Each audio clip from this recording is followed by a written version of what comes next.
اے موجے بیتاب طوفان کر کے چھوڑوں گا، نئے سر سے مرتب بزم امکان کر کے چھوڑوں گا، نئے سر سے مرتب بزم امکان کر کے چھوڑوں گا، ہر ایک ذرے کو رشکے مہر تاباں کر کے چھوڑوں گا، اور لبے خاموش گل سے بھی صدائے لا تخف نکلے، لبے خاموش گل سے بھی صدائے لا تخف نکلے، یہ مشکل ہے تو اس مشکل کو آسان کر کے چھوڑوں گا۔ اے طلوع سحر کے مت والے، اے طلوع سحر کے مت والے، آ تجھے اپنی رات دکھلا دوں، ڈھال کر چشم نم کے سائے میں آ کل کائنات دکھلا دوں۔ سبھی تعریف اس کی ہے، اسی کی حمد خوانی ہے، سبھی تعریف اس کی ہے، اسی کی حمد خوانی ہے، ہماری جان پر ہر دم خدا کی مہربانی ہے، کہیں گرمی کہیں سردی کہیں بارش کہیں طوفان، کرشمہ سب اسی کا ہے، اسی کی مہربانی ہے، اور وہی کرتا ہے دن روشن وہی پھر رات لاتا ہے، وہی کرتا ہے دن روشن وہی پھر رات لاتا ہے، حکومت اس کی چوطرفہ زمینی آسمانی ہے، اور رئیس قاسمی مالیگامی نے کہا تھا وہ ڈال ڈال کو پھولوں کی شال دیتا ہے،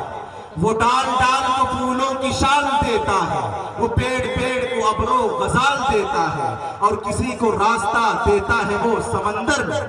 کسی کو راستہ دیتا ہے وہ سمندر میں، کسی کے کاسے میں تالاب ڈال دیتا ہے، ہر مشقت بھی وہی غم بھی وہی دیتا ہے، ہر مشقت بھی وہی غم بھی وہی دیتا ہے، دھوپ اور چھاؤں کے موسم بھی وہی دیتا ہے، اور زخم لگتے ہی نہیں اس کی اجازت کے بغیر، اور پھر زخم کو مرہم بھی وہی دیتا ہے۔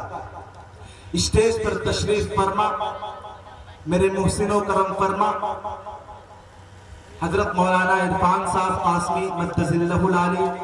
حضرت مولانا الطاف صاحب، حضرت مولانا ضیاء الحق صاحب، اور ہمارے تمام علماء کرام، اور اسی طریقے سے سامنے تشریف فرما محترم اور معزز سامعین عظام، پردے کے پیچھے تشریف فرما میری مائیں اور میری محترم بہنیں۔ اللہ رب العزت کا احسان اور اس کا کرم ہے کہ آج اللہ رب العزت نے ہمیں یہاں ایک دین کے نسبت سے جمع فرمایا۔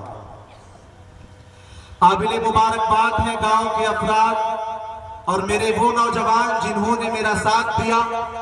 جن کی محنتوں کی وجہ سے آج یہ خوبصورت پروگرام سجایا گیا، جس میں اللہ اور اس کے رسول علیہ السلام کے نامی اور اسم گرامی کا تذکرہ ہونا ہے۔ انشاءاللہ العزیز تفصیلی طور پر سیرت کے پیغامات اور اللہ اور رسول علیہ السلام کے ناموں کا تذکرہ علماء کرام آپ کے سامنے کریں گے۔